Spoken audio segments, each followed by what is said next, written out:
Bago tayo magpatuloy mga brods, this video is brought to you by 1xBet. So matagal ko nang ginagamit ito mga brods at kumikita na rin ako dito, kaya i-share ko ito sa inyo kung saan ito pong 1xBet ay isang betting platform.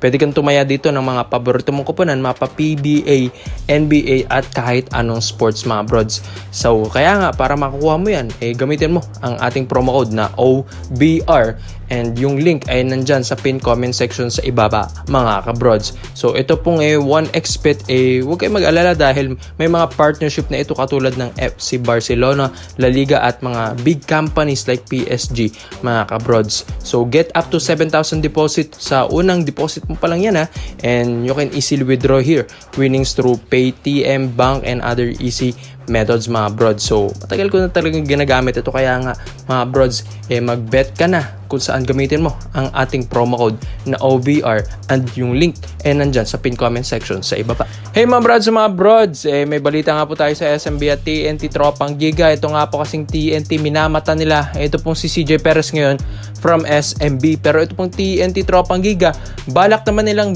bitaw or bitawan ito pong si RR Pugoy para kay CJ Perez.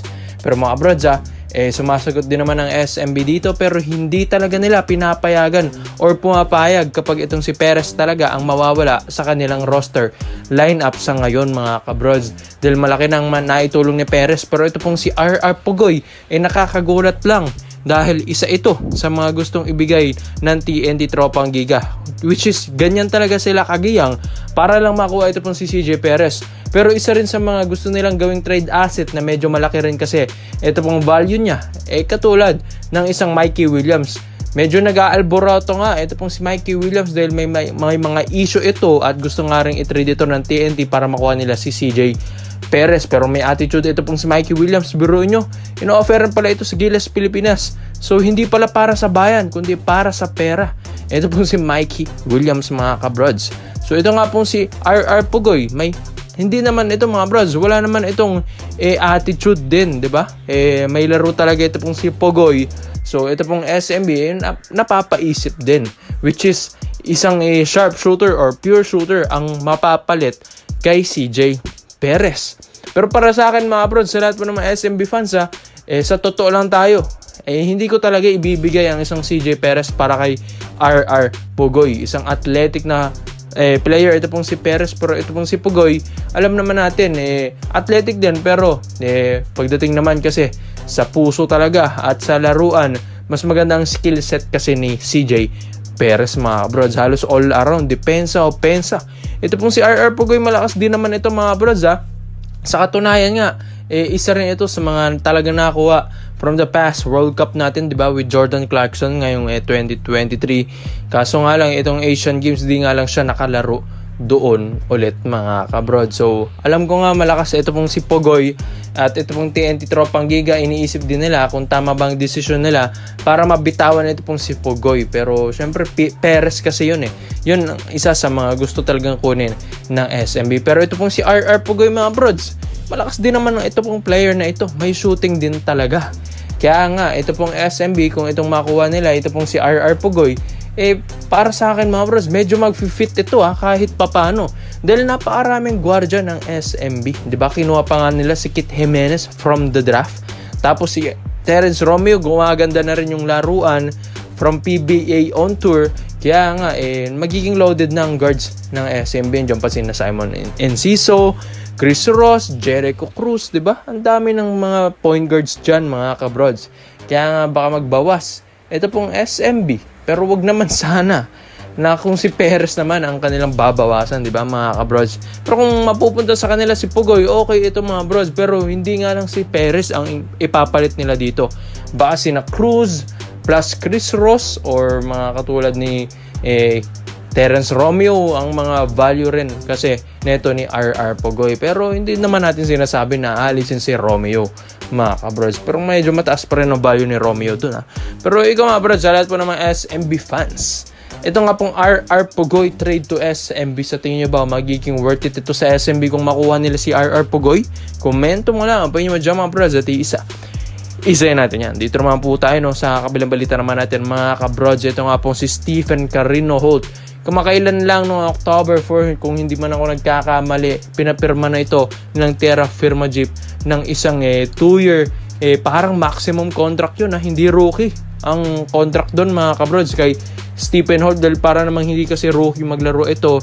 Isa po itong 6'4 guard from St. Mary's College of California, kung saan doon siya nag-college. Tapos isa itong shooting guard or point guard mga bros. Biro nyo, ang laking point guard ni Stephen Holt. Hindi nga ito parang rookie talaga dahil 31 years old na rin. Ito pong si Stephen Holt mga bros.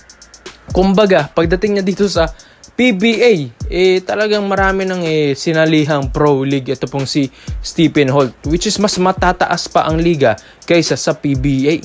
Pero ito mga brods, meron din naman tayong mga twist dito. Kahit 2 years pa ang contract na ito ni Stephen Holt, mga kabrods, kahit sabihin mong 2 years yan sa Terra Firma Jeep, mga kabrods, kahit naman na under contract ang isang player, once na magkakaroon ng trade, mati-trade yan kahit nga after ng one conference lang.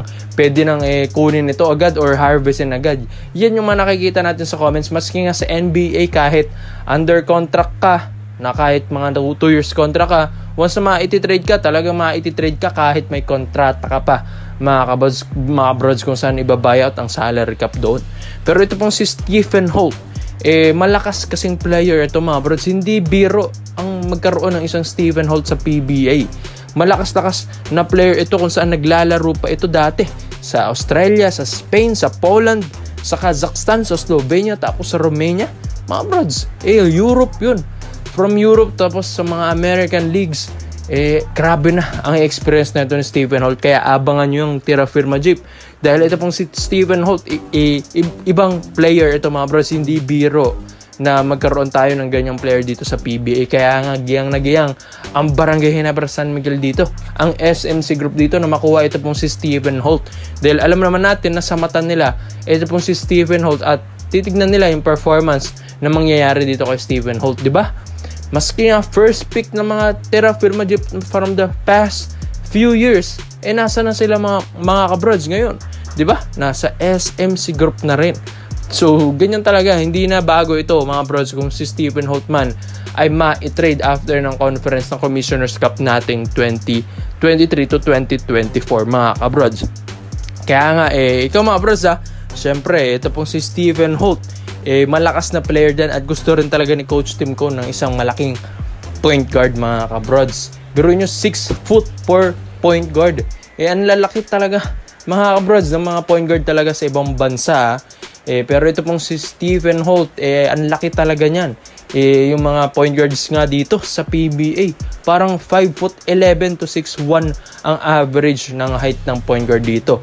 Or I mean 5'9" or 5'10". Pero mga brods medyo oversized ang laki ni Stephen Holt dito. Pero pwede naman siya maglaro as a shooting guard ng Barangay Ginebra San Miguel. Kung maglaro kasi ito, parang import na.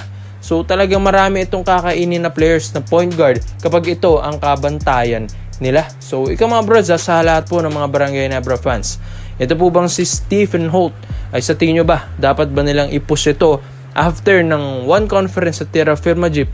At yun nga, magkakaroon na naman tayo ng trade dyan mga kabrods. So komento mo lang ang opinion dyan mga brods at isa natin yan. Salamat po sa panonood mga brods. This is our Brete dahil lection lang. I'm out.